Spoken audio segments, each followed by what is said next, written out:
বন্ধুরা কেকেআর নিলামে নিচ্ছে 5 জন ভারতীয় ব্যাটারকে। নাম জানলে খুশিতে আত্মহারা হবে ফ্যানেরা। বন্ধুরা আপনারা যদি দেখতে চান তাহলে ভিডিওটি লাস্ট অবধি দেখতে হবে। চ্যানেলটিকে সাবস্ক্রাইব করতে হবে, লাইক দিতে হবে এবং নোটিফিকেশন বেল আইকন দাবাতে হবে। বন্ধুরা আইপিএল 2025 মেগা নিলামের আসর 24 ও 25 নভেম্বর বসতে চলেছে। ডিফেন্ডিং চ্যাম্পিয়ন কেকেআর কোন কোন প্লেয়ারদের নিলাম থেকে কিনতে পারে তা নিয়ে কৌতূহল রয়েছে সকলে। বন্ধুরা 5 ভারতীয় ব্যাটার রয়েছে কেকেআর এর রেডারে। বন্ধুরা ভেঙ্কটেশ আয়ার, কেকেআর আবার ভেঙ্কটেশ আয়ারকে আইপিএল এর নিলামে কিনতে পারে। আইপিএল 2024 তিনি মিডল অর্ডারের দুর্দান্ত পারফরমেন্স করেছিল। নাইটদের আইপিএল এর ইতিহাসে দ্বিতীয় শতরানকারী তিনি।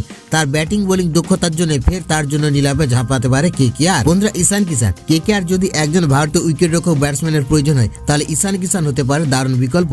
তার বিস্ফোরক ব্যাটিং দক্ষতা দলকে শক্তিশালী করতে পারে।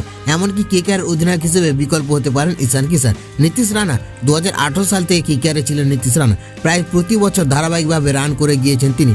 2023 সালে অধিনায়কত্ব করেছিলেন নীতিশ রানা। বন্ধুরা দীপক হুড্ডা, ভারতীয় মারকাটারি ব্যাটার হিসেবে দীপক হুড্ডা টার্গেট হতে পারে কেকেআর। আইপিএলে বিধ্বংসী ব্যাটিং করার রেকর্ড রয়েছে তার। বন্ধুরা দল রিটার্ন না করলেও কেকেআর এর জন্য ভালো বিকল্প হতে পারে। বন্ধুরা অঙ্কিশ রঘুবংশী, গতবার কেকেআরে ছিলেন অঙ্কিশ রঘুবংশী। কয়েকটি ম্যাচে তার ব্যাটিং নজর কেড়েছিল, তবে নিলামে ফের রঘুবংশীকে টার্গেট করতে পারে কেকেআর।